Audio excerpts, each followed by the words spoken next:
ወንድምና እህቶቻችሁ ፖሊሶች ሆነው እናንተን በወንጀል እየፈለጓችሁ እያወቃችሁ ለ17 ዓመታት አብራችኋቸው ማዕድ ብትካፈሉ ምን ይሰማችኋል? መልሱን ለእናንተ ትቼዋለሁ። ዛሬ በዓለም የስለላ ታሪክ ውስጥ የማታለል ንግስት ወይንም the queen of deception ተብላ የምትጠራውን የአና ሞንቴስን ታሪክ እነግራችኋለሁ። አብራችሁኝ ዝለቁ። ዓለምን ያስለቀሰው ወደር የለሽ የኩባ መስዋዕትነት ታሪክ ነው የዛሬ ትረካችን። በስለላው ዓለም ውስጥ እጅግ ዘግናኝና ልብን በሐዘን የሚሰብር አንድ እውነት አለ። የሰው ልጅ ለሚያምንበት ዓላማ ሲል የራሱን ነፍስ ደምና ስጋ በቁሙ እሳት ውስጥ የሚጨምርበት አሰቃቂ ጥግ። ይህ የጨለማ ጉዞ ደም በማፍሰስ ሳይሆን የራስን አእምሮ በየቀኑ በህይወት እያሉ በመቅበር የሚከፈል ወደር የለሽ የህሊና መስዋዕትነት ነው። የዓለማችንን የስለላ ታሪክ ከስሩ የነቀነቀችውና ለአንዲት ትንሽ ደሴት ኩባ ስትል የራሷን ህይወት እስከ መጨረሻው ጠብታ የገበረችው አና ሞንቴስ ትባላለች። ታሪኳ እንደ ሆረር ፊልም ልብን በድንጋጤ የሚያቆም የሰው ልጅ እንዴት ይህን ያህል ስቃይ ብቻውን ሊሸከም ይችላል ብሎ እጅን በድንጋጤ በአፍ ላይ የሚያስጭን ነው። አና ሞንቴስ ጠላቷን በጦር ሜዳ አልገጠመችም። ይልቁንም በዓለማችን እጅግ አስፈሪውና ግዙፉ የጦር ማዕከል በአሜሪካ መከላከያ ሚኒስቴር ፔንታጎን ልብ ውስጥ ሾልካ ገብታ ለ17 ተከታታይ ዓመታት ብቻዋን ዘግናኝ የስነ ልቦና ጦርነት አድርጋለች። እርሷ የተወለደችው በአሜሪካ ምድር፣ ያደገችው በአሜሪካ ባህል፣ የተማረችው በታላላቅ የአሜሪካ ዩኒቨርሲቲዎች ነው። ሆኖም አእምሮዋና ልቧ አሜሪካ በላቲን አሜሪካ ሀገራት ላይ በምታደርገው የጭካኔ ፖሊሲ ደም እንባ ያለቅስ ነበር። በተለይም በኩባ ህዝብ ላይ የሚደርሰው የኢኮኖሚና የፖለቲካ ማነቆ የፍትህ ሚዛን የተዛባበት አሰቃቂ በደል ሆኖ ይሰማት ነበር። ስለላ በባህሪው ታማኝነትና ቆራጥ ልብ ይጠይቃል። ይህ የሚመነጨው ደግሞ ከጥልቅ የሀገርና የህዝብ ፍቅር ስሜት ነው። ዜጋ ሲበደል፣ እናት ሀገር በጠላት ሀገር ጥቃት ሲደርስባት፣ ፍትህ ሲጎድልባት አቤቱታዋን አለማይቶ ዝም ሲል አሊያም ችላ ሲል ነው።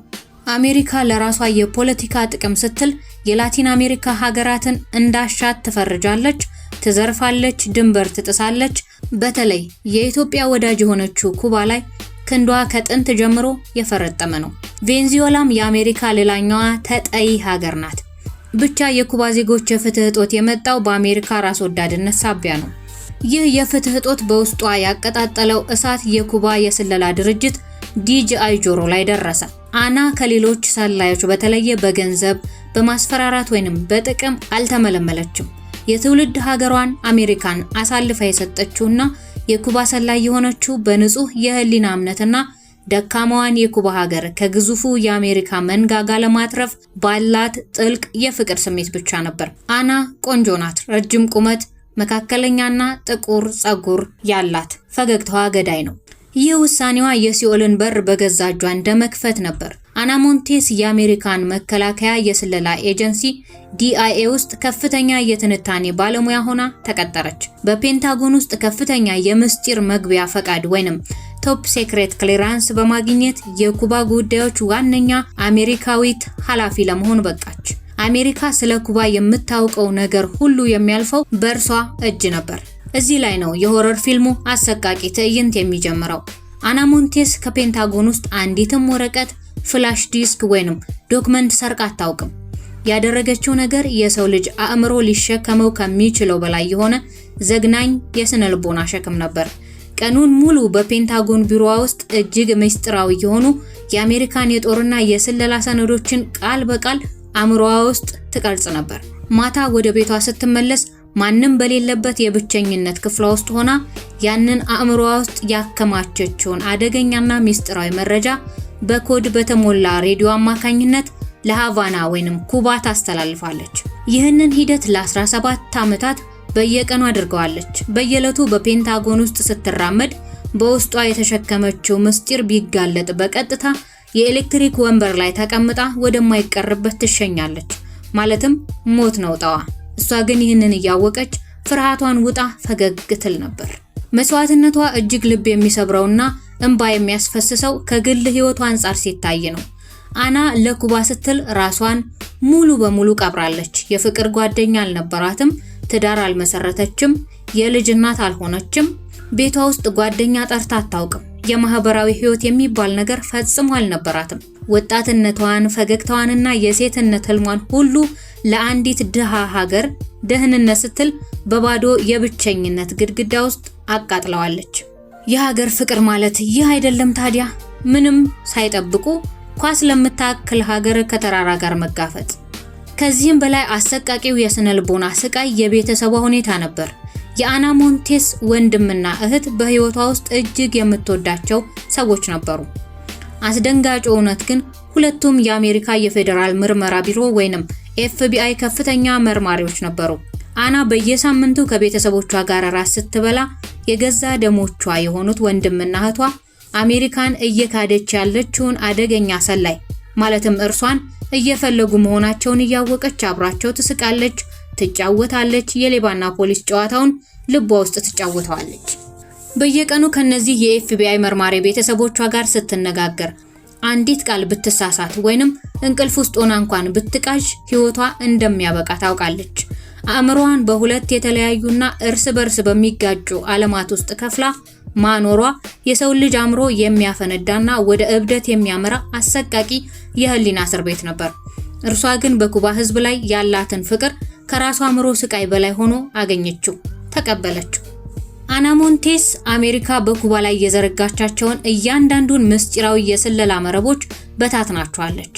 ኩባ ውስጥ የተሰማሩ የአሜሪካ ሰላዮችን ማንነት አንድ በአንድ ለፊደል ካስትሮ መንግስት አሳልፋ ሰጥታለች።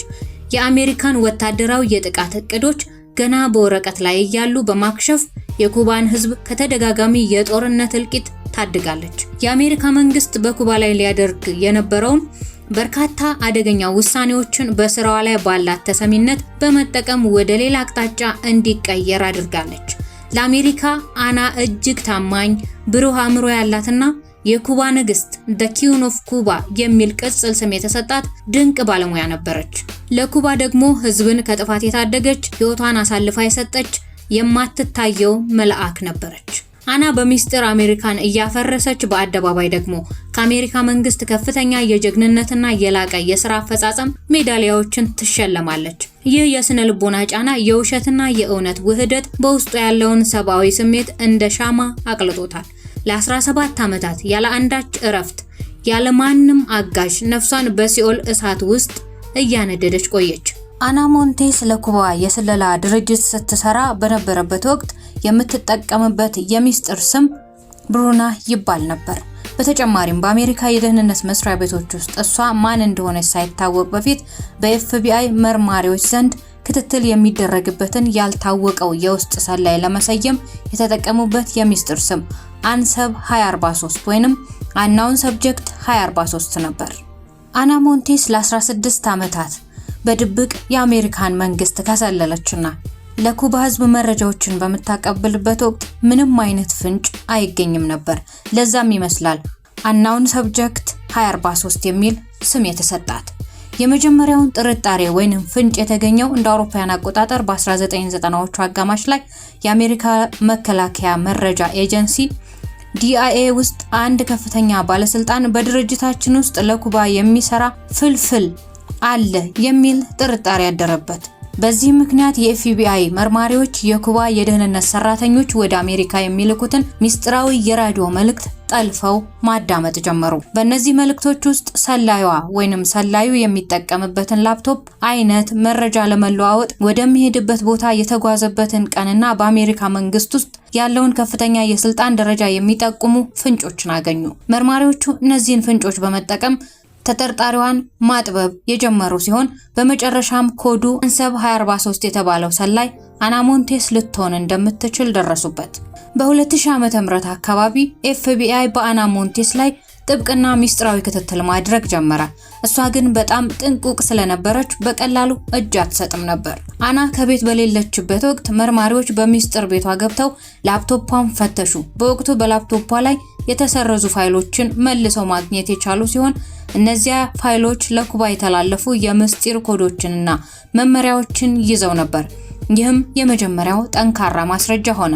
በህዝብ ስልክ ወይንም ፔይፎን ላይ ሆና ከኩባ ወኪሎች ጋር ለመገናኘት የምትጠቀምባቸውን የስልክ ጥሪዎች መርማሪዎች በድምጽ ጭምር ቀረጿት። ሌላው ለመያዟ ያፋጠነው የሴፕቴምበር 11 ወይንም 9/11 ጥቃት ነው። FBI አናን ወዲያውኑ አልያዛትም ነበር። ምክንያቱም ከሷ ጀርባ ያሉትን ሌሎች የኩባ ሰላዮች በሙሉ መረብ መያዝ ፈልገው ነበር። ነገር ግን እንደ አውሮፓውያን አቆጣጠር ሴፕቴምበር 11 2001 በአሜሪካ ላይ የሽብር ጥቃት ተፈጸመ። ይህ ጥቃት የአናን ዕጣ ፋንታ ቀየረው።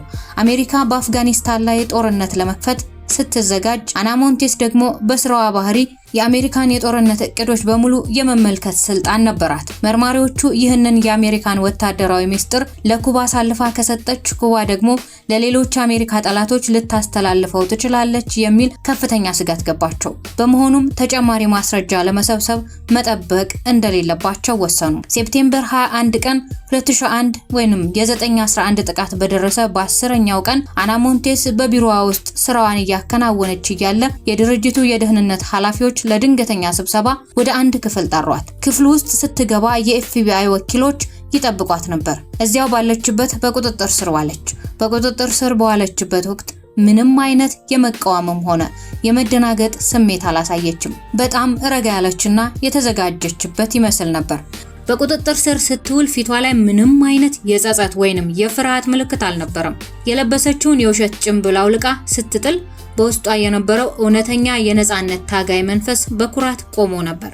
ፍርድ ቤት ቀርባ ስትጠየቅ የራሷን ሕይወት ለማትረፍ ብላ የሰራችውን አላስተባበለችም። ይልቁንም ዳኛው ፊት በኩራት ቆማ የአሜሪካ መንግስት በኩባ ላይ የሚያደርገው ነገር ፍጹም የጭካኔና ኢፍትሃዊ ድርጊት ነው። እኔ የህሊናዬን ድምጽ ነው የሰማሁት።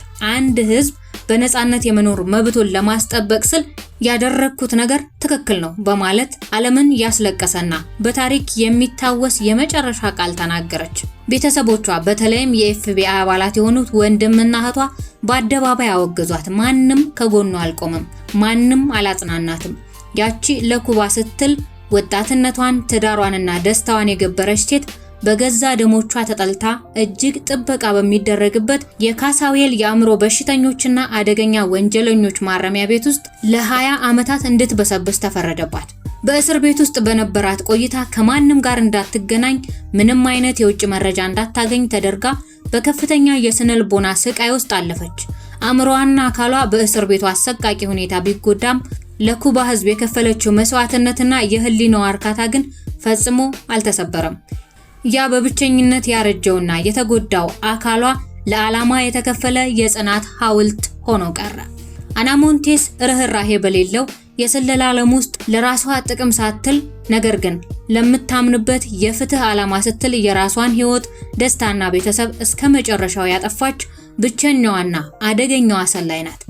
የሰው ልጅ ለሌላው ህዝብ ሲል የዚህን ያክል ጽዋ ብቻውን ሊጠጣ ይችላል ብሎ ማሰብ እጅግ ያማል፣ ያስለቅሳልም። ለዚህ ነው አና ሞንቴስ በዓለማችን የስለላ ታሪክ ውስጥ ወደር የሌላት የጀግንነትና የመስዋዕትነት ጥግ በመሆን አንደኝነቱን ደረጃ በክብርና በእንባ ያያዘችው። በመጨረሻም ከአሜሪካ መንግስት ጋር የቅጣት ስምምነት ወይንም ፕሊ ዲል በማድረግ የእድሜ ልክ እስራትና የሞት ፍርድ ሊያሰጣት ከሚችለው ክስ አምልጣ የ25 ዓመት እስራት ተፈርዶባት ነበር።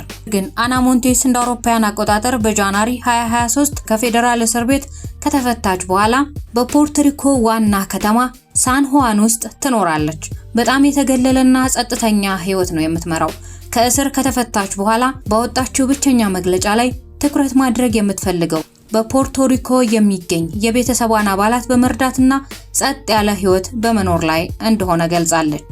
ሙሉ በሙሉ ነፃ አይደለችም። ለ5 ዓመታት የሚቆይ የቅድመ ሁኔታ ፍተሻ ወይንም ፕሮቤሽን ክትትል ይደረግባታል። ይህም ማለት የኢንተርኔት አጠቃቀሟ ቁጥጥር ይደረግበታል። እንዲሁም ያለ ፈቃድ ከሀገር መውጣት አትችልም። አና ከእስር ከወጣችም በኋላ ትዳር አልያዘችም። ትዳሯ፣ ፍቅሯ፣ ህይወቷ፣ ወጣትነቷ፣ ልጇ እንዲሁም ሁሉ ነገሯ ኩባ ሆና ቀርታለች። አናቤላ ሞንቴስ። ውድ የሽርሽር ኢትዮጵያ ቤተሰቦች እንዲህ አይነት ታሪኮች እንዲደርሷችሁ ሰብስክራይብ፣ ለወዳጆቻችሁ እንዲደርሱም ሼር አድርጉላቸው። ሐሳብ አስተያየቶቻችሁን በኮሜንት መስጫው ላይ አስቀምጡ። በሌላ መሰናዶ እስክንገናኝ በቸር ቆዩ።